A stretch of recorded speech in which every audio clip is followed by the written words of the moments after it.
ले जाते हैं तब। देखिए पहला क्वेश्चन है, मंद गति से सीखने वाले बालक को ज़रूरत होती है। जो बच्चे धीरे धीरे गति से सीखते हैं, बहुत धीरे, उनको कुछ भी टॉपिक्स जो बच्चे 1 दिन में सीख जाते हैं वो बच्चे 4 दिन में सीखते हैं, तो उनके लिए किस चीज़ की ज़रूरत होगी?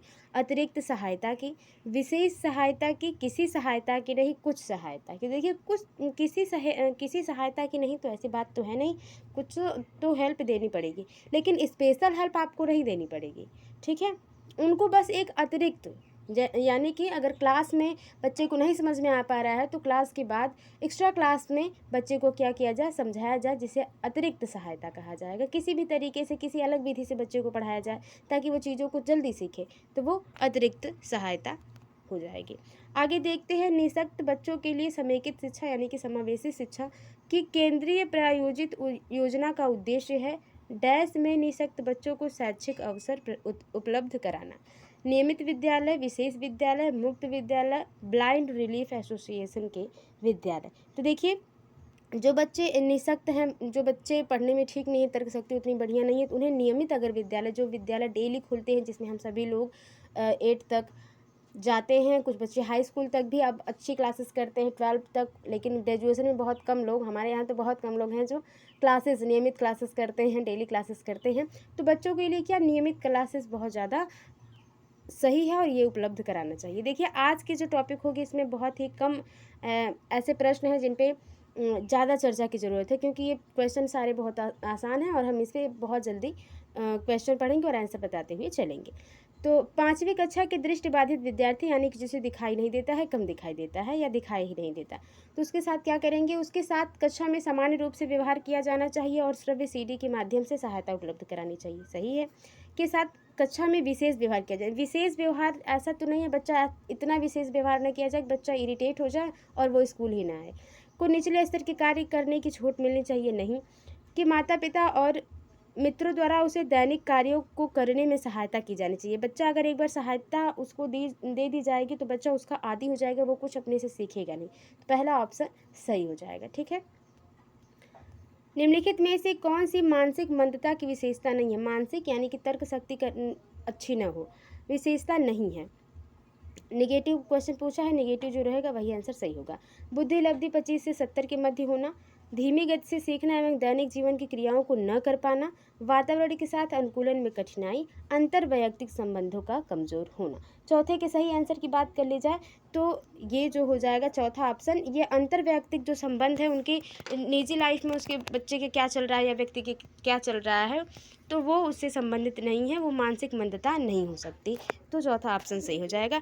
आगे देखते हैं अगला क्वेश्चन क्या है। कक्षा 5 के न्यून दृष्टि वाले बालक को यानी कि जिसको कम दिखाई देता है उसको, न्यून दृष्टि यानी कि जिसको कम दिखाई देता है, बालक का निम्न स्तर के कार्य करने के लिए माफ़ करना उचित है। अच्छा, उसके दैनिक कार्य में उसके माता पिता तथा मित्रों को सहायता करनी चाहिए, कक्षा में समान रूप से बर्ताव करना चाहिए एवं ऑडियो सीडी के जरिए सहायता प्रदान करनी चाहिए, कक्षा में विशेष बर्ताव करना चाहिए। आई होप आप समझ गए होंगे, इसके पहले ही बात हुई है, ठीक है। 5वां का जो सही आंसर हो जाएगा वो हो जाएगा तीसरा, कक्षा में समान रूप से बर्ताव करना चाहिए, जिसे सभी बच्चों से करते हैं, और थोड़ी सी हेल्प करने के लिए बच्चों को ऑडियो सीडी के जरिए पढ़ाना चाहिए, ताकि बच्चा अगर देख नहीं पा रहा है तो सुन के चीज़ों को सीखे।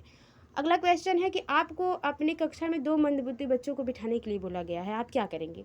उन्हें अपने विद्यार्थियों के रूप में ग्रहण करने से इनकार करेंगे? देखिए इनकार तो आप नहीं कर सकते, आप भले ही सीखेंगे कि किस प्रकार से किस विधि से बच्चे को पढ़ाए, आपको सीखना पड़ेगा, लेकिन आप ये नहीं कह सकते कि मैं इस बच्चे को नहीं पढ़ाऊँगा, ठीक है। प्रधानाध्यापक को उन्हें किसी और कक्षा जो कि मंद बुद्धि बालकों के लिए विशेष रूप से चिन्हित है मैं बैठाने के लिए बोलेंगे। ऐसे विद्यार्थियों को सिखाने की तकनीक सीखेंगे, इनमें से कोई नहीं। तो देखिए छठे का जो सही आंसर है, मैंने आपको पहले कहा कि बच्चे को कुछ नहीं करना है, आपको सीखना पड़ेगा। आप सीखिए, आप विधियों को सीखिए, आप उस लिपि को सीखिए जिस लिपि से बच्चा पढ़ सके, ठीक है। तो ऐसे विद्यार्थियों को सिखाने की तकनीक सीखेंगे, एज अ टीचर आपका ये फर्ज बनता है कि नहीं। आगे देखते हैं अगला क्वेश्चन। जड़ बुद्धि कहाँ गया। जड़ बुद्धि वाले बालक का बुद्धि लब्धि कितनी होती है? बहुत ज़्यादा आसान है और ये टर्मन द्वारा जो सारणी दी गई है बुद्धि लब्धांक की वो आपको पता ही होगी, तो उसमें फिर किसी वीडियो में बातें कर लेंगे। टॉप 30 क्वेश्चन है, टाइम लगेगा, तो यहाँ पे हम लोग सीधे डायरेक्ट आंसर देखते हैं।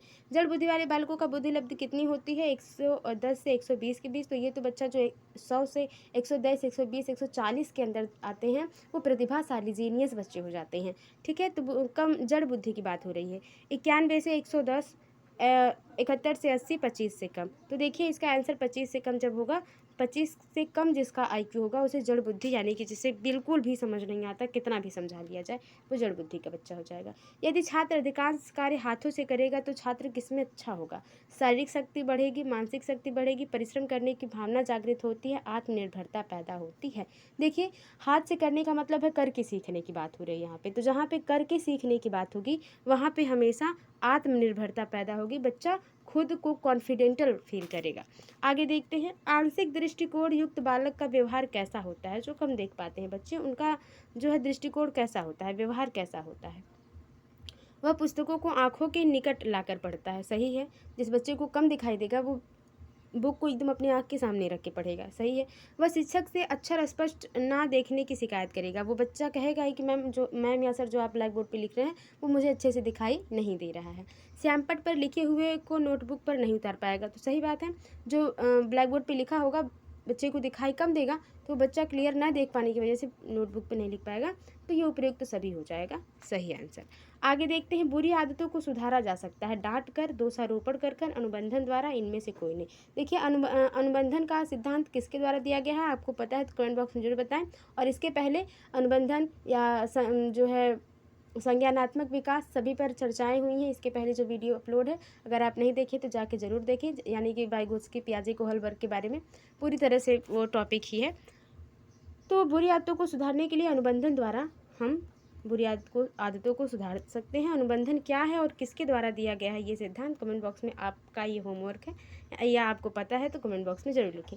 कम गति से सीखने वाले बच्चों की मुख्य विशेषता होती है, क्या होती है? उन्हें किसी न किसी प्रकार की अक्षमता होती है जो उनके ज्ञानार्जन व शैक्षिक उपलब्ध को प्रभावित करती है। उन्हें कक्षा में समायोजन में कोई कठिनाई उत्पन्न नहीं होती। जो बच्चे कम गति से सीखेंगे उन्हें कठिनाई तो होगी, क्योंकि जो बच्चे हैं क्लास के वो बढ़िया हैं उनसे, और उन्हें थोड़ी सी प्रॉब्लम होगी, समायोजन नहीं कर पाएंगे, उन्हें लगेगा कि ये बच्चा तो मुझसे बहुत ठीक है, ये बच्चा तो मुझसे बहुत ठीक है, ये भी ठीक है, वो भी ठीक है, तो वो बच्चा कहेगा मैं कितनों भी कोशिश कर लूँगा, मैं इन लोगों से आगे या इन लोगों की बराबरी नहीं कर सकता, तो बच्चा डिमोटिवेट हो जाएगा। तो कठिनाई तो होती है, उन्हें केवल गणित में कठिनाई होती है, ऐसी बात नहीं है। उपयुक्त में से कोई नहीं, पहला ऑप्शन सही हो जाएगा। उन्हें किसी न किसी प्रकार की क्षमता होती है, या उनकी जो है IQ लेवल कम होता है, या उनके शरीर में कोई अक्षमता होती है, डिसेबिलिटी होती है, जिसके कारण वो पढ़ने में ठीक नहीं होते हैं, तर्क करने में ठीक नहीं होते हैं। अगला देखते हैं, दृष्टि दोष से युक्त बच्चों को आकृतियों का ज्ञान देना चाहिए। जो बच्चे आँखों से नहीं देख पाते हैं, प्रॉब्लम है उनके आइस में, तो क्या करेंगे हम? मैथ के जो आकृति होती है, जो फिगर्स होते हैं, उसको किस प्रकार से समझाएंगे? मौखिक व्याख्यान द्वारा, त्रियामी आकृतियों की स्पर्श द्वारा, क्षेत्र भ्रमण द्वारा, उपयुक्त में से कोई नहीं। देखिए बच्चा जब देख ही नहीं पाता है तो क्षेत्र भ्रमण क्या करवाएंगे? मौखिक व्याख्यान देकर आकृतियों को समझाया नहीं जा सकता। दूसरा ऑप्शन से यह हो जाएगा, जो 3D आकृतियाँ होंगी उन्हें बच्चा स्पर्श करके सीखेगा तो अच्छे से सीख लेगा। निम्नलिखित में से कौन सी अक्षमता केवल जन्मजात होती है? दृष्टि दोष, श्रवण दोष, मूक बाधिर और मंदबुद्धि। देखिए अगर बच्चा है जो है जब उसका जन्म हुआ तो पूरी तरह से शारीरिक उसका पोषण अच्छे से हुआ, उसको कोई प्रॉब्लम नहीं, लेकिन हो सकता है फ्यूचर में आगे चल के बच्चे को कम दिखाई दे, या जब भी कोई प्रॉब्लम हो जाए, कोई एक्सीडेंटल प्रॉब्लम हो जाए, बच्चे को कम दिखाई देने लगे या उसको दिखाई ही न दे, और श्रवण दोष भी हो सकता है। लेकिन मंद बुद्धि जो है वो हमेशा जन्मजात होती है। जो IQ लेवल कम होता है वो हमेशा जन्मजात होती है, और ऐसा नहीं कि इसको बढ़ाया नहीं जा सकता। जो लोग मंद बुद्धि हैं वो भी सुपीरियर हो सकते हैं, वो प्रैक्टिस पे हैं। कि आप जानते हैं कि सर या मैम लोग भी कहते होंगे कि जितना आप पढ़ोगे ना उतनी चीज़ें आपको याद होती रहेंगी। अगर आप छोड़ देंगे तो जितना भी आप पढ़ने में ठीक होंगे, आप फिर से उतना याद नहीं कर पाएंगे या उतना नहीं सीख पाएंगे जितना आप पहले सीखते थे। तो वही बात हो जाती है। मंद बुद्धि है बच्चा तो उसको सुपीरियर या जीनियस बनाया जा सकता है।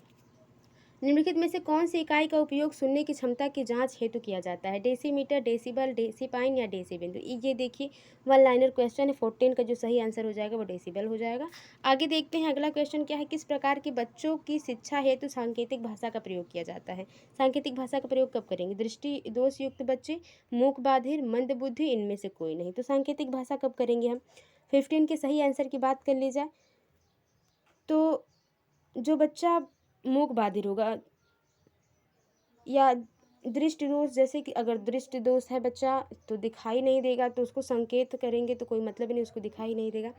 मूक बाधिर जो बच्चा होगा, ठीक है, जो बोल नहीं पाएगा, और एक मंद बुद्धि, और इनमें से कोई नहीं। देखिए सही आंसर क्या होगा इसका, वो हो जाएगा आपका दूसरा ऑप्शन, मूक बाधिर जो बच्चा होगा उसको सांकेतिक भाषा के द्वारा सिखाया जाएगा। आगे देखते हैं पिछड़े बालक कैसे होते हैं। पिछड़े बालक कैसे होते हैं ये क्वेश्चन पूछा जा रहा है। तो क्वेश्चन ऑप्शंस देखते हैं। सीखने की गति धीमी होगी, सही बात है। बुद्धि लब्धि स्तर 80 से 90 होगा, ये भी बात सही है। मानसिक रूप से अस्वस्थ और असमायोजित व्यवहार होगा, तो ये भी बात सही है। तभी इन्हीं वजह से तो बच्चे पिछड़े होते हैं, वो तर्क करने में ठीक नहीं होते, क्लास में अच्छे से बिहेव नहीं कर पाते हैं, घर पे बिहेव नहीं कर पाते, कहाँ पे कौन सा तर्क हम दे सकते हैं, नहीं कर पाते। तो उपयुक्त तो सभी हो जाएगा। आगे देखते हैं अगला क्या क्वेश्चन है। जब एक योग्य बच्चा पहली बार विद्यालय